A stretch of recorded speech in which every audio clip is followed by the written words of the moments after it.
Hola, ¿qué tal? Continuamos donde nos quedamos en el Apocalipsis capítulo 14. Dios les bendiga a todos ustedes. Y bueno, el capítulo 14 se divide de la siguiente manera. El canto de victoria de los 144,000, el anuncio de los tres ángeles, la descripción de la venida gloriosa de Cristo y la descripción de la batalla de Armagedón.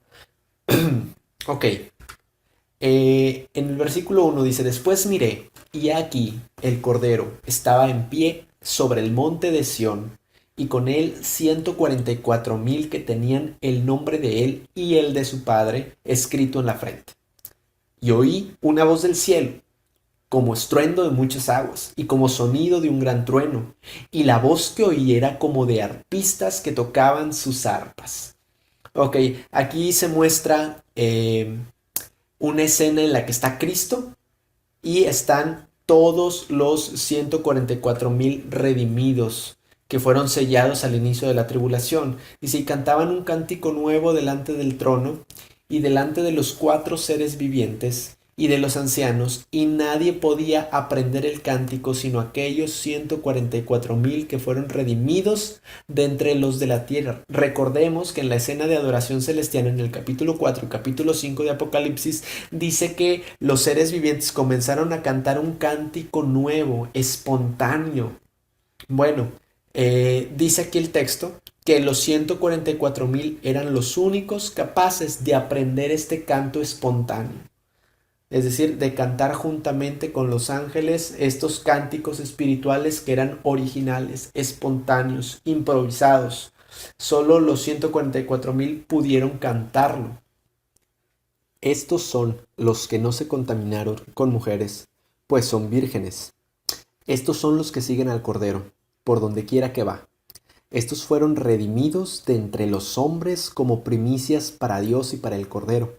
Y en sus bocas no fue hallada mentira, pues son sin mancha delante del trono de Dios. Aquí se hace una descripción sobre cómo eran estos 144,000. Habla de que eran vírgenes o van a ser vírgenes, aunque sugiere más la relación matrimonial, que no van a contraer nupcias, muy seguramente por la clasificación de su ministerio. Al ser perseguidos por la bestia y por el dragón, muy seguramente van a tener que huir constantemente y una familia no es algo viable para ellos. Entonces se les designa como gente que no se va a casar y que no va a tener relaciones sexuales. Estos son los que siguen al Cordero por donde quiera que va. Estos fueron redimidos de entre los hombres como primicias para Dios. Es decir, gente que está enamorada, que sigue a Cristo a donde quiera que va. Es decir, son mandados a hacer lo que Cristo les pide que hagan. Y son primicias para Dios porque precisamente son sellados antes de que se derramen los juicios. En sus bocas no fue hallada mentira y son sin mancha. Habla del testimonio de ellos. Eh, bueno, el mensaje de los ángeles. En el versículo 6 se mencionan son tres mensajes. El primer anuncio de ellos comienza en el versículo 6 donde dice, vi volar por en medio del cielo a otro ángel que tenía el evangelio eterno para predicarlo a los moradores de la tierra, a toda nación, tribu, lengua y pueblo, diciendo a gran voz, temed a Dios y dadle gloria, porque la hora de su juicio ha llegado. Adorad a aquel que hizo el cielo y la tierra, el mar y las fuentes de las aguas. Hágase énfasis en que incluso después del derramamiento de los sellos, de las trompetas, y esto es previo a las copas de la ira, todavía se busca que la raza humana reaccione y se arrepienta de sus pecados y se arrepienta de adorar a la bestia y busque al Señor. Y habla de que el Evangelio eterno va a ser predicado a toda nación, tribu, lengua y pueblo. Entonces es una exhortación a la raza humana de adorar al Dios que vive y reina. El segundo anuncio, presentado por otro ángel, dice de la siguiente manera, ha caído Babilonia, la gran ciudad, porque ha hecho beber a todas las naciones del vino de su furor, del furor de su fornicación, perdón. Ok, más adelante en el capítulo 17 vamos a explorar todo lo relacionado con Babilonia, con la gran ramera y por qué se dice que todas las naciones bebieron del vino de su furor. Pero lo importante de este anuncio, antes de entrar a esa explicación, que es después, se refiere a que Babilonia va a ser juzgada. Es decir, los juicios que presenta Isaías, que presentan otros de los profetas respecto a Babilonia, aún no se cumplen y se van a terminar cumpliendo. Entonces, Babilonia, la gran ciudad, va a caer en el juicio escatológico. El tercer anuncio dice, y el tercer ángel los siguió diciendo a gran voz, si alguno adora a la bestia y a su imagen, y recibe la marca en su frente o en su mano, él también beberá del vino de la ira de Dios, que ha sido vaciado puro en el cáliz de su ira, y será atormentado con fuego, azufre, delante de los santos ángeles y del Cordero. Y el humo de su tormento sube por los siglos de los siglos, y no tienen reposo ni de día ni de noche los que adoran a la bestia, ni a su imagen, ni nada que reciba la marca de su nombre. Ok, es obviamente una exhortación a no dejarse sellar por la bestia. Y dice aquí que quien beba del vino de Babilonia, va a beber también el vino de la ira de Dios. Es decir, no se puede beber la corrupción de Babilonia y no beber el vino de la ira de Dios, que es el justo juicio de Dios. Entonces, quien decida seguir al anticristo, sellarse, adorar a la bestia, quien decida corromperse con todas sus fornicaciones, va a estar aceptando todo el juicio que Dios va a derramar en sus copas de la ira más adelante. Esa es la predicación que hacen estos tres ángeles, que dan estos tres anuncios. Y dice, vino de la ira de Dios que ha sido vaciado puro. ¿Por qué? Porque en la antigüedad era muy común, lo sigue siendo, diluir el vino con otras sustancias o con agua, de manera que el vino tiene menos grados de alcohol o es menos embriagante o es de menor calidad o es menos puro. En este caso dice que el vino de la ira de Dios va a ser vaciado puro, concentrado. Es decir, todo el furor de su ira va a ser derramado sobre quienes decidan ir tras la bestia y sus fornicaciones. Dice aquí está la paciencia de los santos, los que guardan los mandamientos de Dios y la fe de Jesús. Oí una voz desde el cielo que me decía, escribe, bienaventurados de aquí en adelante los muertos que mueren en el Señor. Sí, dice el Espíritu, descansarán de sus trabajos porque sus obras con ellos siguen. Recordemos, hermanos, que en esta etapa de la tribulación no va a haber zonas grises. Si no adoran a la bestia es porque adoran a Jesús. De manera que todos aquellos que no sean sellados van a terminar muriendo, martirizados, perseguidos. Es por eso que dice aquí que son bienaventurados todos los que mueren, porque todos los que mueren deciden entregar sus vidas por el Señor. Y dice aquí el texto, sí, dice el Espíritu, descansarán de sus trabajos, porque sus obras con ellos siguen. Es decir, el galardón del martirio, la corona de la vida, van a seguir con ellos, van a conservar esa victoria que ganaron en esta vida. Entonces, ellos van a descansar de sus trabajos porque sus obras con ellos siguen, van a ser galardonados y van a descansar de los trabajos.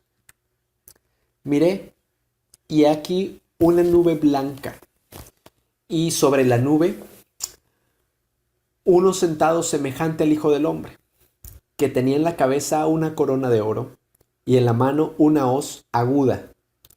Y del templo salió otro ángel, clamando a gran voz al que estaba sentado sobre la nube, mete tu hoz y ciega, porque la hora de cegar ha llegado.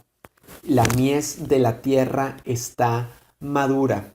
La siguiente visión o esta visión tiene que ver con la siega de la tierra.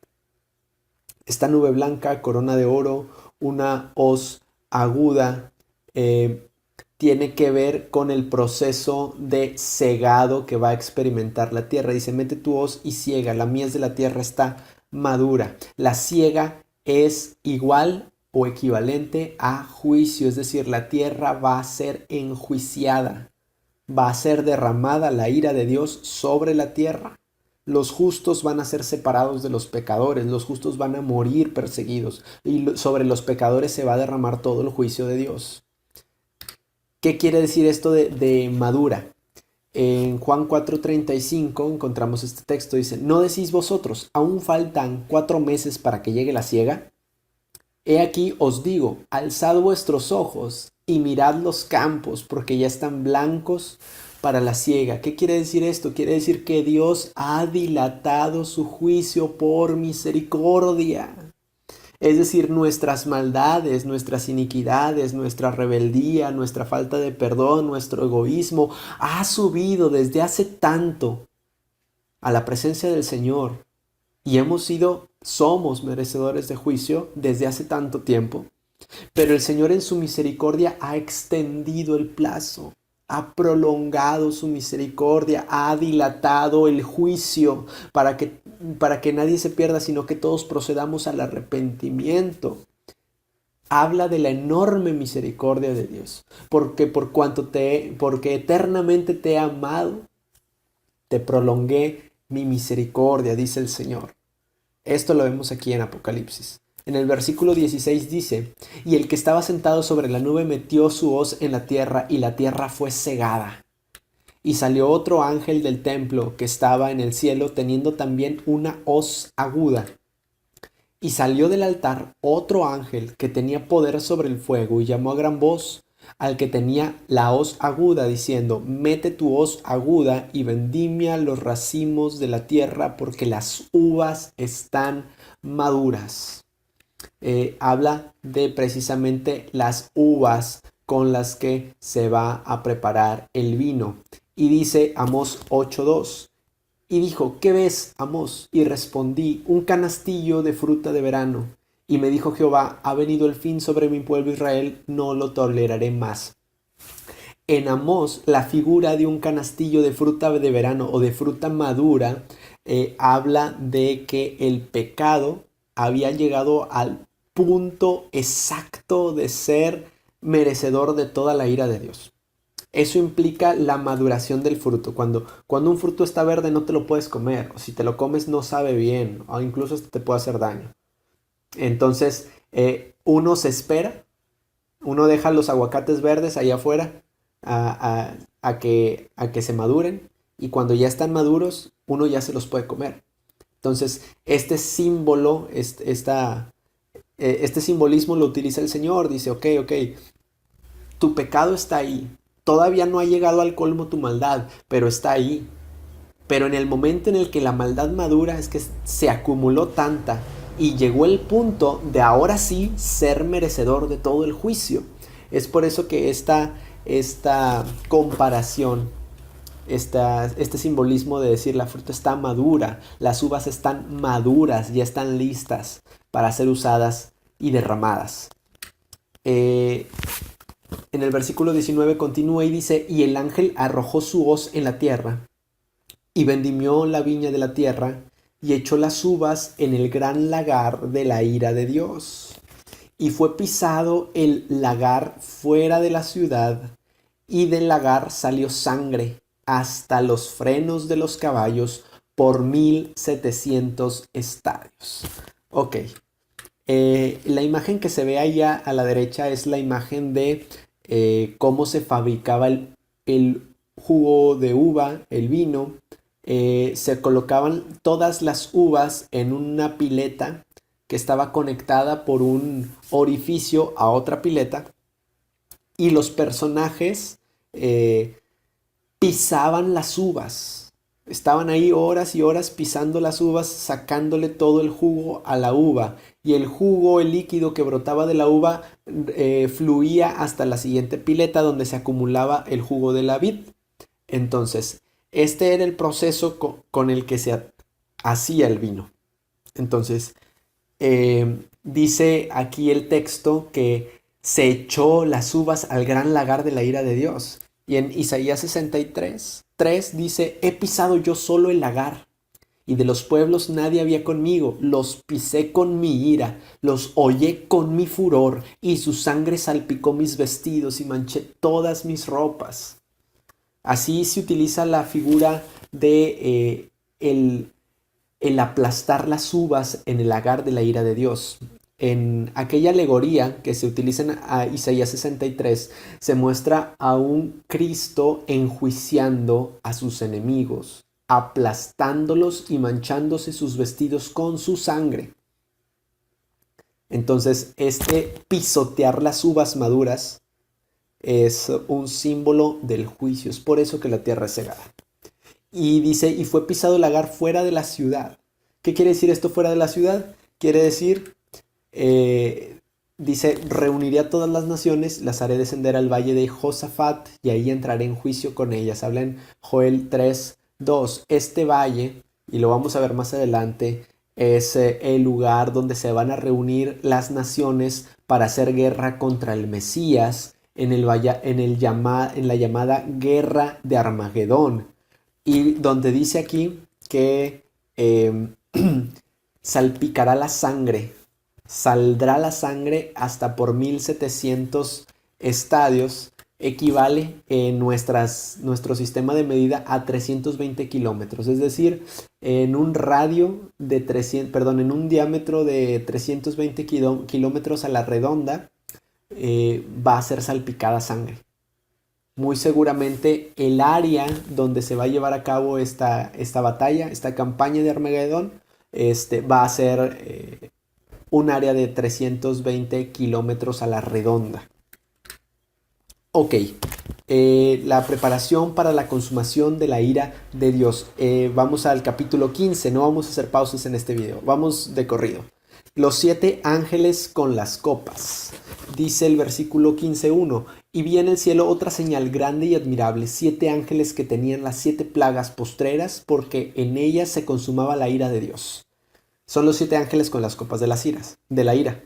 Vi también como un mar de vidrio mezclado con fuego, y a los que habían alcanzado la victoria sobre la bestia y sobre su imagen y sobre su marca y el número de su nombre, en pie sobre el mar de vidrio con arpas de Dios. ¿Quiénes son estos seres? Son los que no fueron marcados, los salvos, los que lograron vencer, los que entregaron sus vidas y murieron por tal de no negar a Cristo.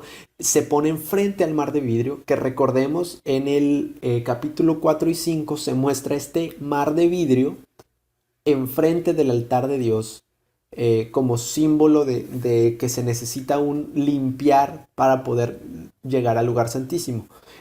Con arpas de Dios. ¿Qué quiere decir? El arpa es un instrumento utilizado en la adoración y en la cultura hebrea de manera consistente. Quiere decir que estos personajes adoraban a Dios o van a adorar a Dios. Y cantaban el cántico de Moisés, siervo de Dios, y el cántico del Cordero, diciendo: grandes y maravillosas son tus obras, Señor Dios Todopoderoso. Justos y verdaderos son todos tus caminos, Rey de los santos. ¿Quién no te temerá, oh Señor, y glorificará tu nombre? Pues solo tú eres santo. Por lo cual todas las naciones vendrán y te adorarán, porque tus juicios se han manifestado.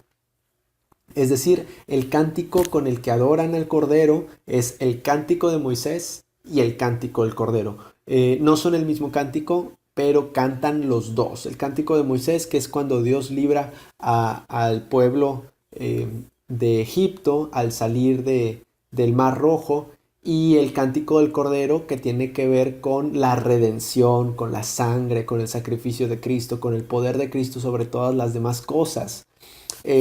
Y esta adoración se lleva a cabo en este lugar celestial por todos los redimidos. Para este entonces, para este punto, recordemos que había 2 grupos de mártires o 2 grupos de santos, los que mueren en la primera mitad y los que mueren en la segunda mitad.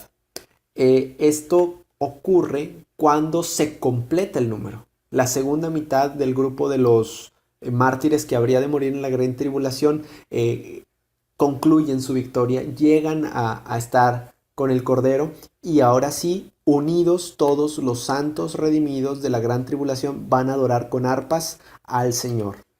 Ahora sí, va a ser derramada toda la ira de Dios sobre todos aquellos adoradores de la bestia.